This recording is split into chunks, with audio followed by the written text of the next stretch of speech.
Hello everybody, Shrouded Hand here. Today I'm going to return to my series on innocent looking photographs with disturbing backstories. In the world of social media, we probably scroll past hundreds of images every day without giving them a second thought. It's only when you stop and take a closer look do you realise that some images have unsettling hidden truths lurking beneath the surface. So let's take a look. We'll start with a universal symbol of peace and goodwill, Santa Claus himself.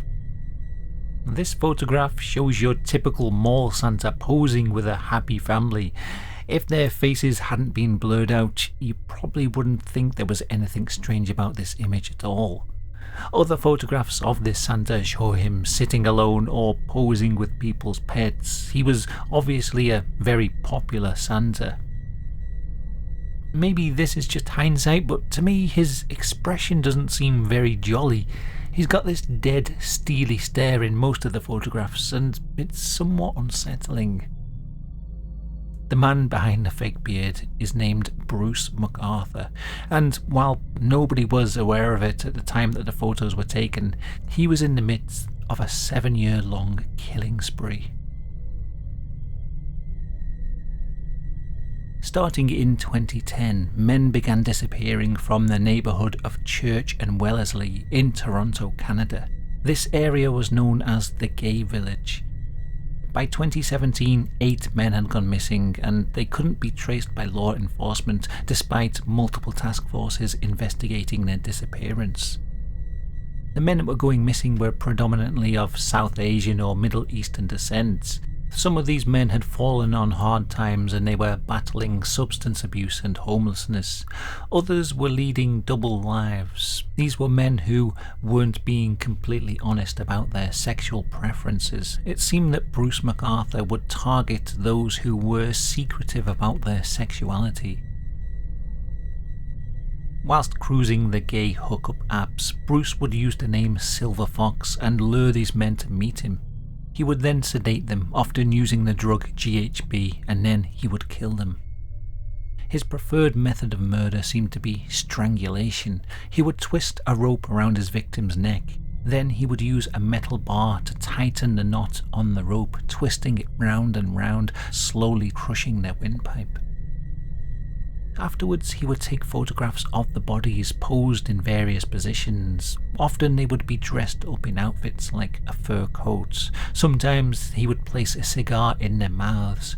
In many of the photographs, the ligature and metal bar mechanism could be seen. As well as being a mall Santa, Bruce also had a day job as a gardener, and this provided the perfect cover for getting rid of the evidence. After killing his victims, he would chop their bodies into little pieces. Then he would secrete portions of the body in large planters around the property where he worked. He would also throw pieces into the ravine behind his house. When his home was eventually raided, police discovered not only items belonging to some of the missing men, but also Bruce MacArthur's murder kits: ropes, zip ties, gloves, syringes, and the fur coats that his victims often wore after their deaths. When he was finally arrested, he confessed to the 8 counts of murder. He was 67 years old and he was sentenced to life in prison. No wonder then that the family in this photograph didn't want their faces to be seen.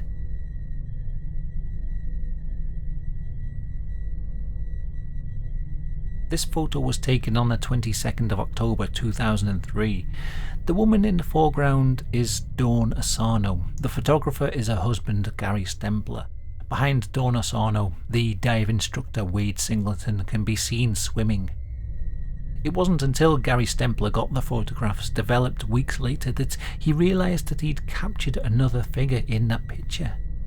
Lying face up in the background is a woman named Tina Watson, and most likely, by the time this photo was taken, she was already dead.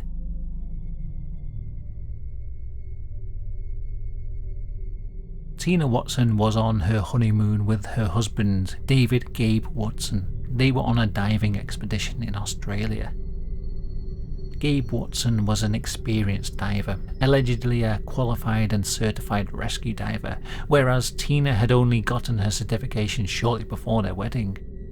They'd chosen to dive at the wreck site of the SS Jungala, a steamship that sunk in 1911. Despite the company that ran the tours offering both instruction and a dive guide, the couple refused, with Gabe saying that he was already an expert and therefore didn't need a guide.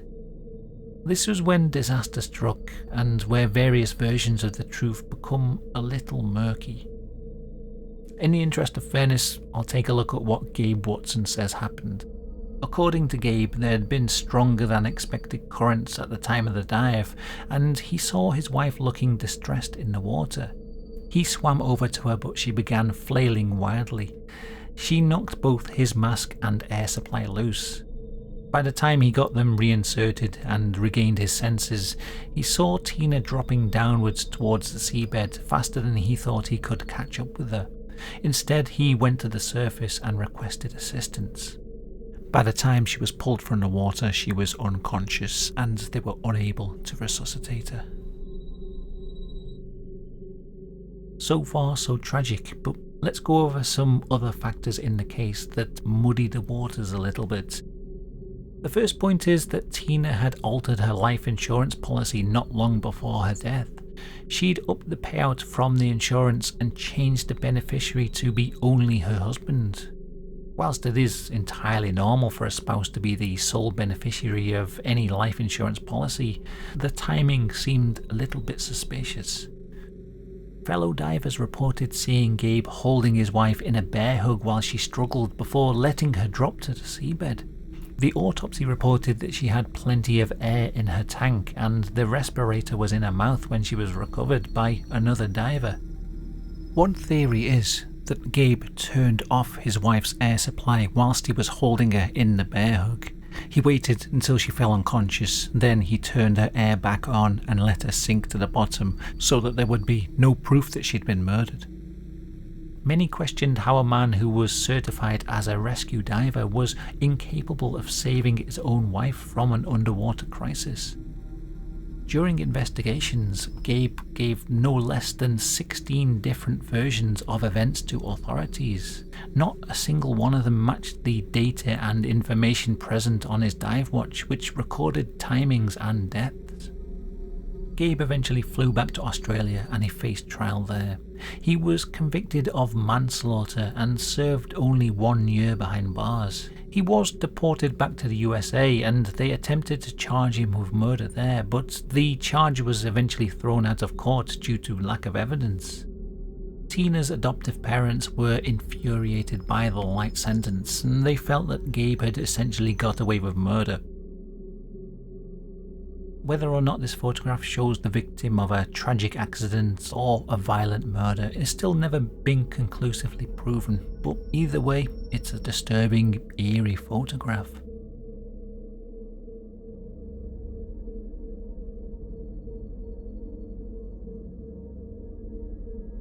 Here's a photograph from a packed out concert. The band playing on stage are the LA-based rockers Great White, and they still play to this day since their formation in 1977. It's late evening on the 20th of February 2003, and they're playing at the Station nightclub in West Warwick, Rhode Island. The Station nightclub had built a reputation as the place to go for hard rock enthusiasts. Just after 11 PM, during the opening song of Great White's set, the band's pyrotechnics went off as planned, and very quickly it all started to go horribly wrong. Almost immediately the foam on top of the stage and on the walls caught fire and the flames erupted all around. The fire spread quickly, too quickly for anyone really to react. Smoke filled the venue and the band were able to get out through the stage exit, but this left hundreds of audience members clambering over each other in a desperate bid for the fresh air outside. Within 6 minutes of the pyrotechnics going off, the whole building was aflame. There were 4 exits from the venue, but almost all of the crowd made for the main entrance from where they'd come in. This led to a massive crush that blocked most of the people in with the flames. It would later turn out that the venue was overcrowded beyond its legal capacity. It had no fixed sprinkler system, and although they did have a fire alarm, it wasn't connected to the local fire department.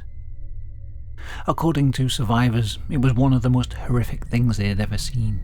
People piling up on top of each other, crushing anyone below. Half-burnt humans being pulled alive from the flames. It had been snowing outside, and people who were rushing to their rescue started to pack snow onto the burnt survivors. Others broke windows and threw snowballs into the inferno to try and signal to people where the exits were. In total, 100 people lost their lives, and more than 200 were injured. Ty Longley, the guitarist for Great White, also died. There was a strange rumour that he'd died because he'd gone back to try and save his guitar, but this proved to be false. In fact, in some footage he was seen taking his guitar and using it to smash windows in the venue to make more escape routes. An admirable action that accounted for at least 3 additional people surviving, but ultimately cost him his own life. The tour manager who'd set off the pyrotechnics was charged in the involuntary manslaughter of 100 people and sentenced to 15 years in jail, although he was released early after victims' families appealed on his behalf. The owners of the venue pleaded no contest and they faced similar jail terms. Other families of victims brought civil suits against the band, the venue owners, the foam manufacturers, the speaker company, and more. All of these suits were settled with money changing hands. The photograph shows the band and a crowd of people completely unaware of the horror that's about to unfold. There's footage of the fire starting, and the reaction of the singer Jack Russell when he first looks up and sees the flames seems to be a bit of an understatement, considering what happens in the next few minutes.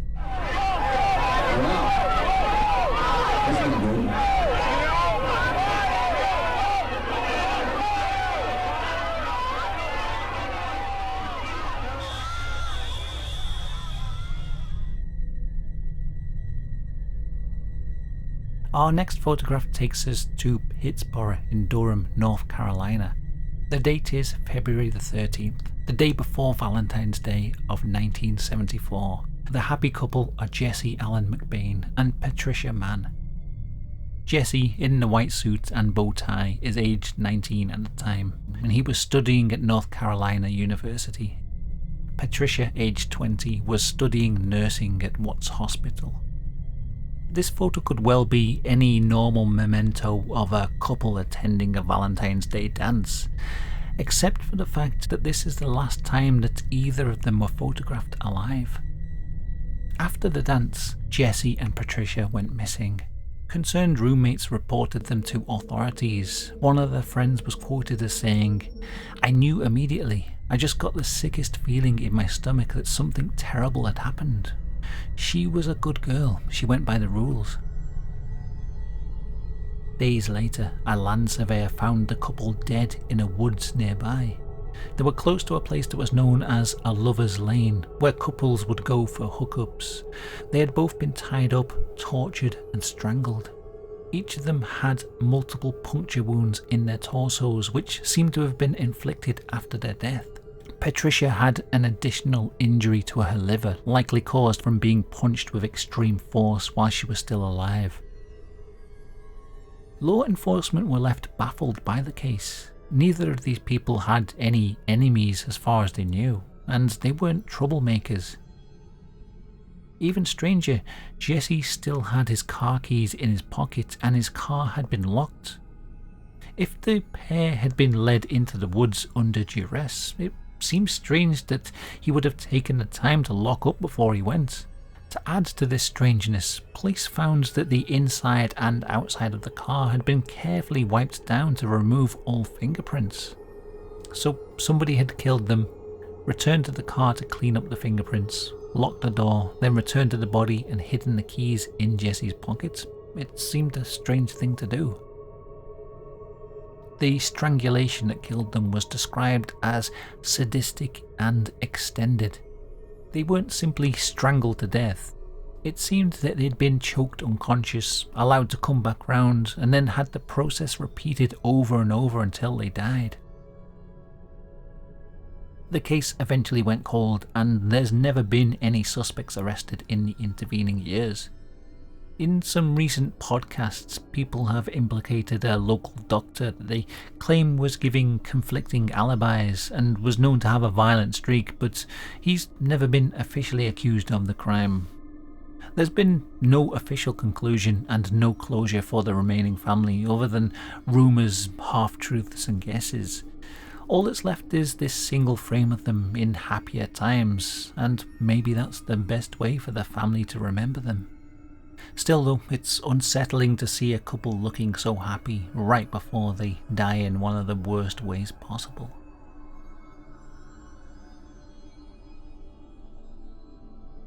And finally, let's take a look at this photograph. It was taken by a truly remarkable man, an Austrian named Kurt Deimberger. At the time of recording, he's still alive at the ripe old age of 91, and in his life he's collected an impressive number of feats and accolades. He was the second person ever to climb mountains of over 8,000 meters by ascending Broad Peak and Dalgary in 1957 and 1960 respectively. He also survived the K2 disaster of 1986, where 5 other mountaineers lost their lives during a brutal storm, although he didn't escape completely unscathed, and he has a number of missing fingers to remind him of the disaster. The photograph we're looking at was taken on the Chogalisa mountain in the Kakaram range in Pakistan. The year is 1957, and Kurt had just scaled the mountain with his good friend Herman Buhl.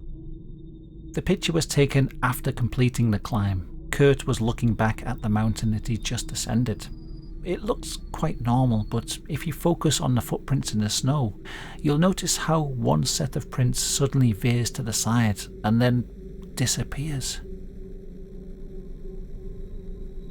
As the two men were descending the mountain, Kurt Deimberger was in the front, with Herman Buhl following in his footsteps about 10 meters behind. The two men weren't roped together, and they were crossing a treacherous area. The wind had pressed slabs of snow against the side of the mountain, creating loose shelves that could fall away at any moment. For some reason, Herman decided to veer off to the side, and the overhanging snow gave way. What you're looking at here is Herman Buhl's last footsteps before he fell to his death. Kurt Deimberger completed the descent alone and then turned around to capture this haunting photograph. The cold mountain face and 2 sets of footsteps, one of them ending far too abruptly.